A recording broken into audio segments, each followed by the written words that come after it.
you got to be able to adapt. You can come in with a hard position, but in your own mind, you got to be able to understand that there is an opportunity to get something done if you find out from the other person what's important to that person and be flexible about it. Hey, y'all, you found the Fishing Business Podcast. I'm awfully glad you're here today because I've got a really special guest for you. In fact, I'm honored that this guy took the time. He is such a big time player in the sports world that I'm very honored that he took the time to be on the podcast today. His name is Rick Horrow, and Rick is the CEO of Horrow Sports. Now, he's an attorney and a consultant, and he's been the deal maker in over 100 deals for big stadiums, arenas, performing arts centers. He really pioneered public-private partnerships coming together to get these new deals done and also to get naming rights for these deals. 30 years ago, you never heard of a stadium being named. Rick is the guy who put all that together and came up with those concepts.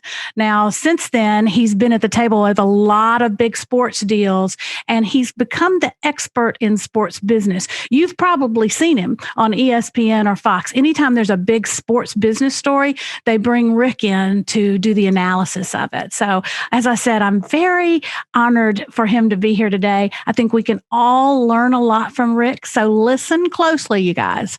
This is going to be good.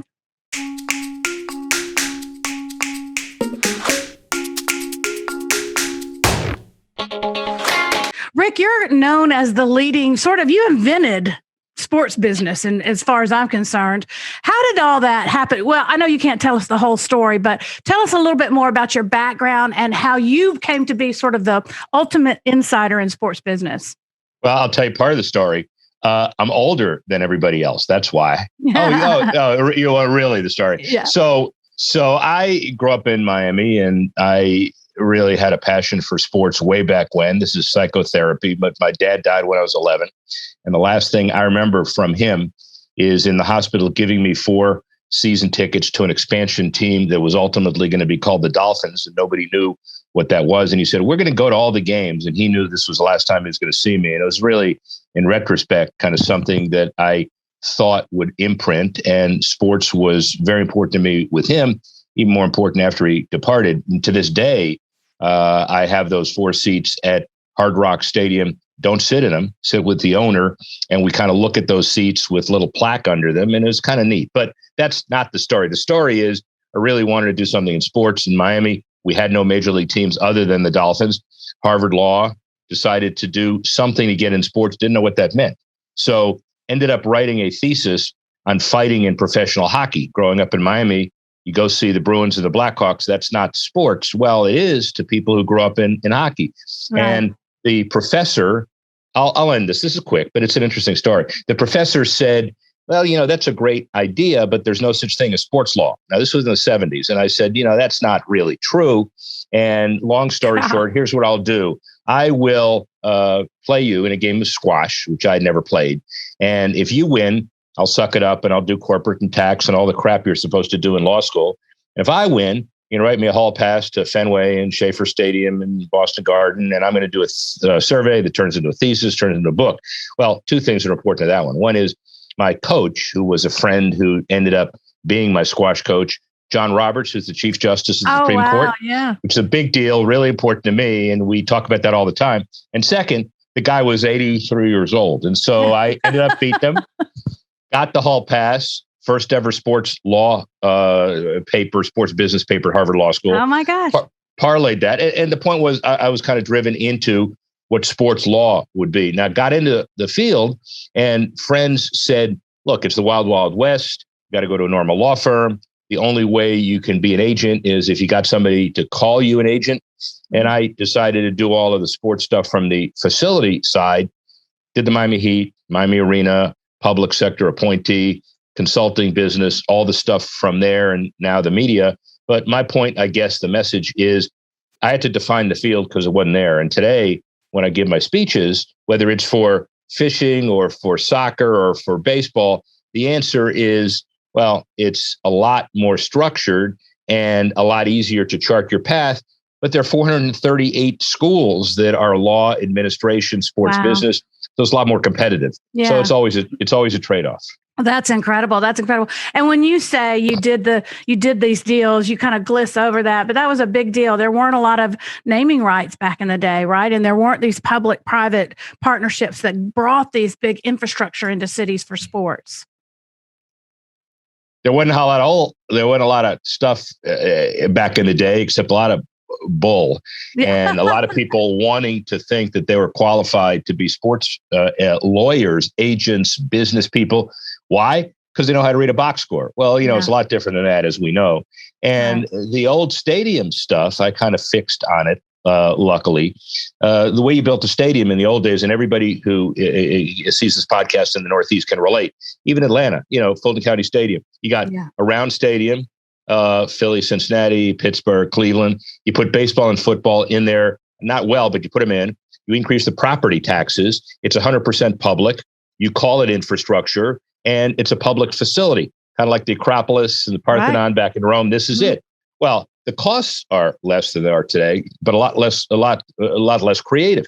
And so when I came back to Miami, the deal was you certainly can't have a team. You can't have your friends, a sports team, come in if you have no house. You got to build a house. And so there was this old Orange Bowl, but fixing on building a new arena in Miami, and then the next arena, then the next arena. I could write a book. Oh, I did. Yeah. And so the bottom line of all of that is that you can't really focus on other aspects of the business till you get your foundation.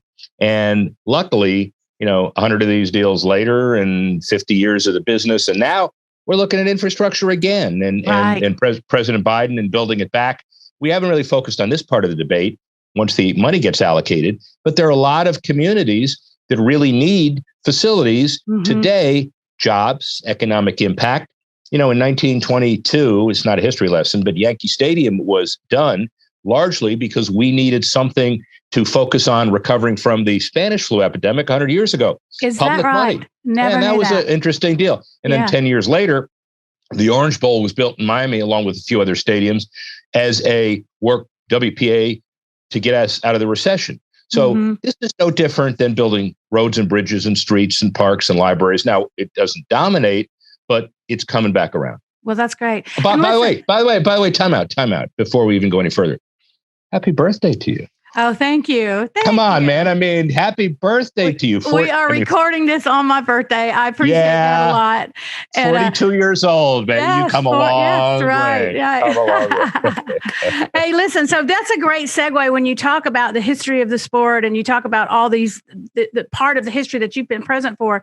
You have a book called the Sport Business Handbook, which I have right here. And I think, I was just talking to you before we started recording, I think this is like a college degree in a book, and anybody involved in sports business. And that includes the fishing business, because you said that back in the day, the sports business was the wild, wild west, and the fishing business is kind of in the wild, wild west right now. It's developing and it's, it's forming around itself and taking shape, but it's a big business. The recreational fishing is a $200 billion business. And so there's a lot to be done there. So I want to ask you, how did your idea come about for this book?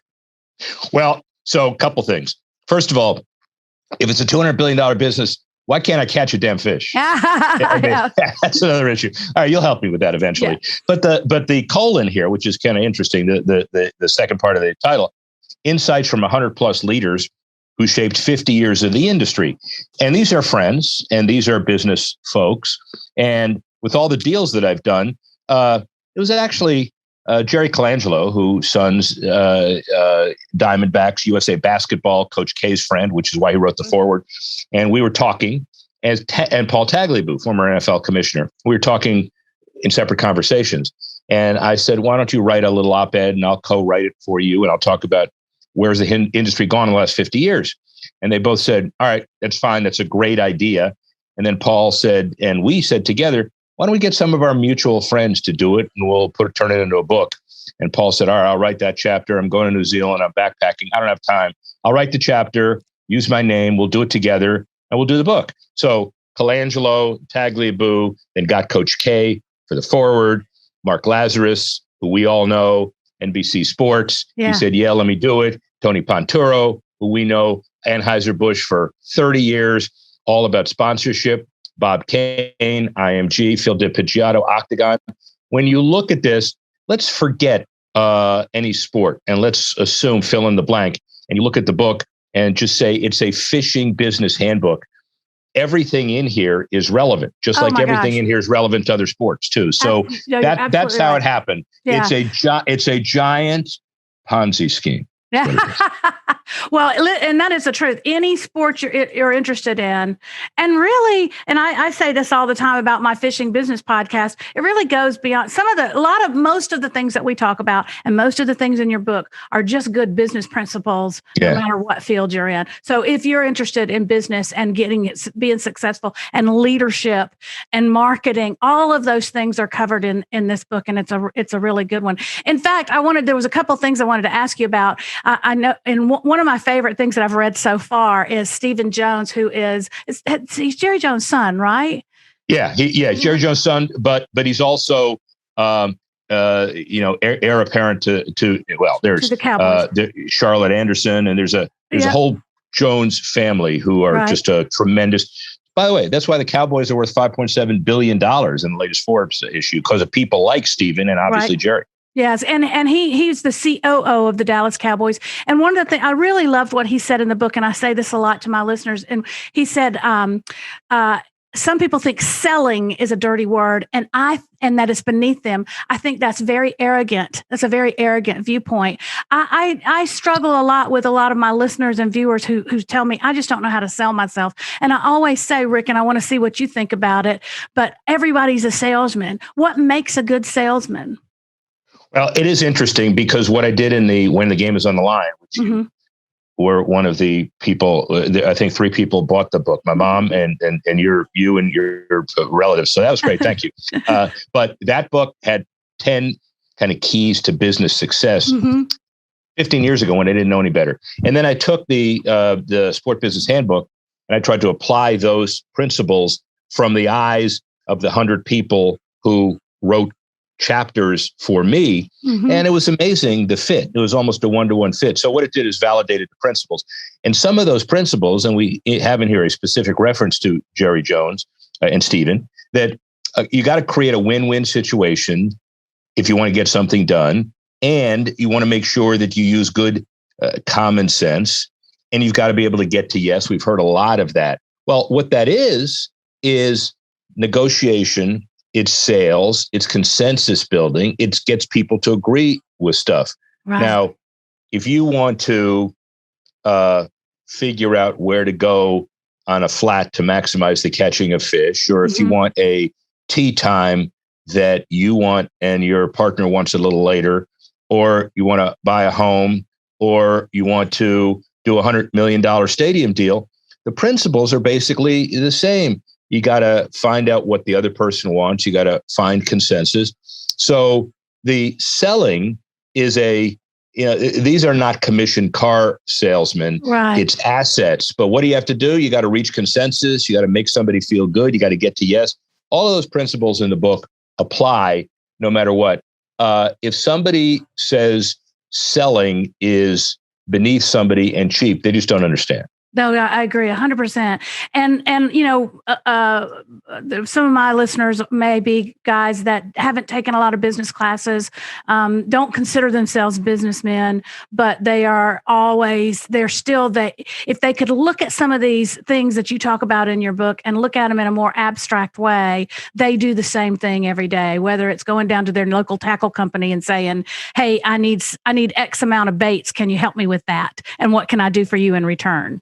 Well, here's the other thing about that, too. The folks who define their business acumen and knowledge by having a business degree or business classes are mistaken, because it's common sense and it's how to live your life.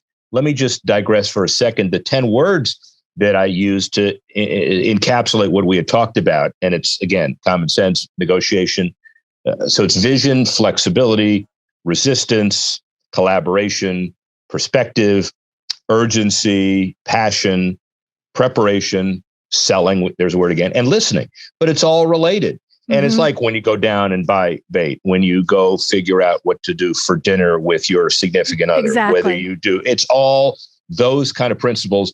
And, business schools take a funny title, charge you big tuition, do case studies. And by the way, I teach a sports law class at Harvard Business School. So I'm talking so you're about one of them. Myself as well.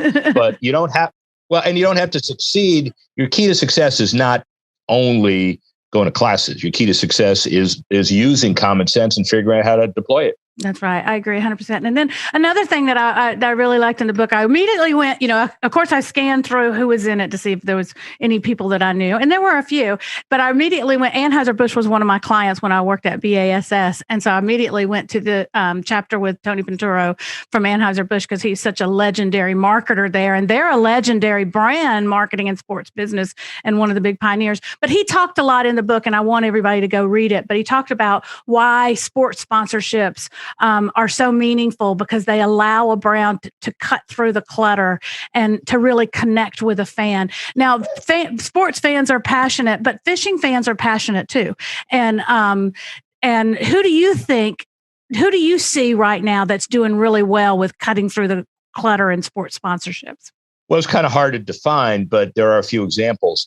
So this FTX company, which is a company that does this non-fungible token stuff that I have no idea and don't understand and wouldn't do it for a minute. I don't know why a coin with a picture of an ugly dog is going to increase value 400%. And then Elon Musk turns around and says, don't buy it. And then it decreases.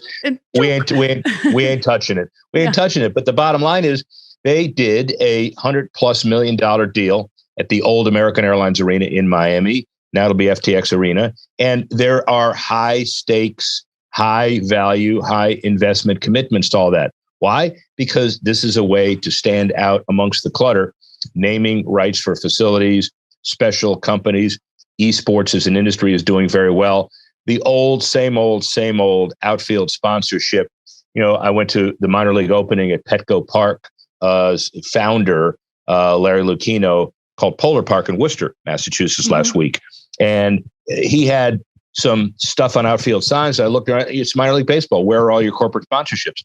Well, we think less is more. So we're going to change it around a little bit. And so we'll have a couple of things. We're calling it a fair poll, not a foul poll. And we're doing a whole bunch of little things that are going to cause people to think about it, not just, here's the minor league park, so we have 9,000 sponsorships. Right. Whether it's, so I assume the whole television aspect of, and it's another issue of what do you watch now? Do you watch TVs? Right. Do you watch devices? Is it streaming?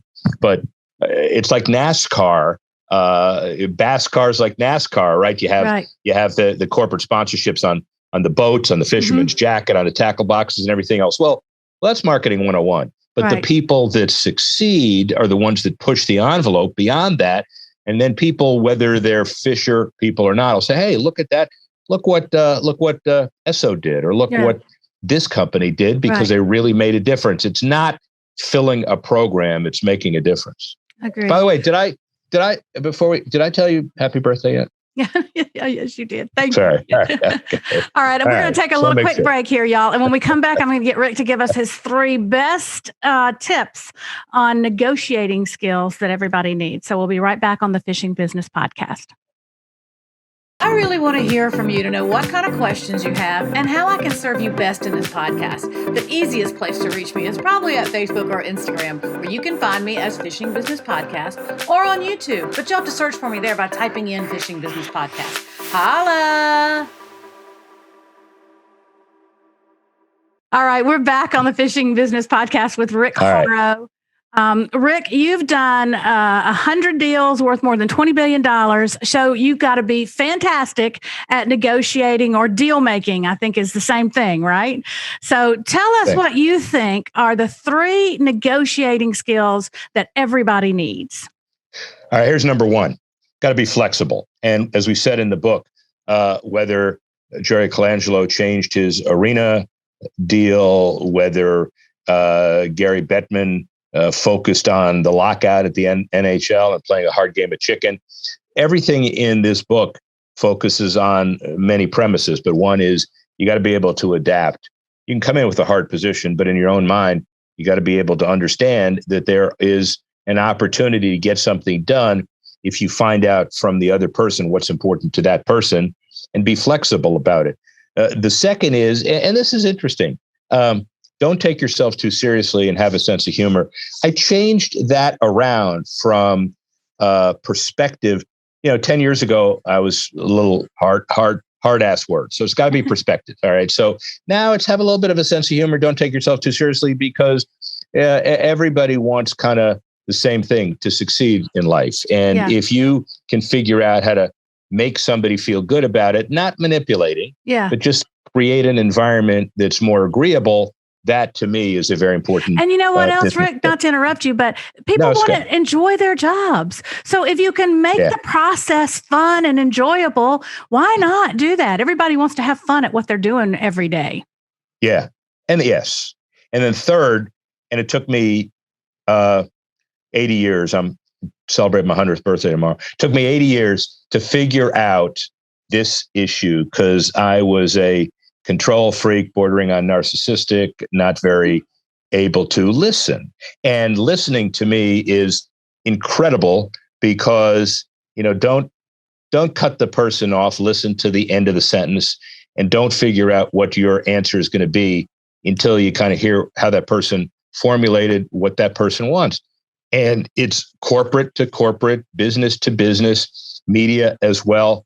My media stuff that I do, I have always been told by producers, you're usually ahead of the person who you're interviewing or with, but damn it, let them at least finish the sentence before you climb down their throat. Yeah. And it's this whole reacting to and how you want to maneuver life. So all three of those have something in common, which is putting that other person in a position to succeed. And that would be very important, because you're going to end up getting what you want. Right. Rick, you have been so generous with your vast knowledge today. If people wanted to see more and learn more from you, where could they find you? At Rick Horrow. I don't tweet, but I have people. There's an entity, a new media company called Sports Grid, which is now just bought by, or will be by FanDuel out of the bag. And they have every kind of out ahead promotional device. It's started with gaming, but it's all mainstream. I have a show on Fox, which is now Bally's, called The Icons with Rick Horrow. We interview some key people, and it's on monthly on all of the Foxes. Oh, great. Usually after the fishing show, so it's on the Fox Regionals, which is kind of cool. Yeah. And I do segments on ESPN and Yahoo Finance. So look at horrorsports.com. Look at the website. Look at Rick Horrow. Yeah. And look at the wanted poster in the post office. No, we'll never find you there, Rick. Thank you so much. I appreciate all your time today. Thank you for being on the Fishing Business Podcast. Happy birthday. Thank you. That could be one of the best podcast guests I've ever had. Rick Horrow, incredibly smart man. Y'all, try to get his book, The Sport Business Handbook. I'm going to link to it in the show notes and show you where you can buy it. But I tell you, this is like an MBA in a book. It's like a master's degree in business, sports business in a book. And if you took the time to read this and applied these principles to your own life and what you're trying to do with your life, I guarantee you it would help you. I am like loving it. I'm reading it every spare moment. And it's very valuable to me. All right, y'all. Thank you so much. I'm going to sign off this week the way my favorite fisherman always signed off his show, by saying this is dedicated to Dad, because he always had time to take me fishing. See you next time, y'all.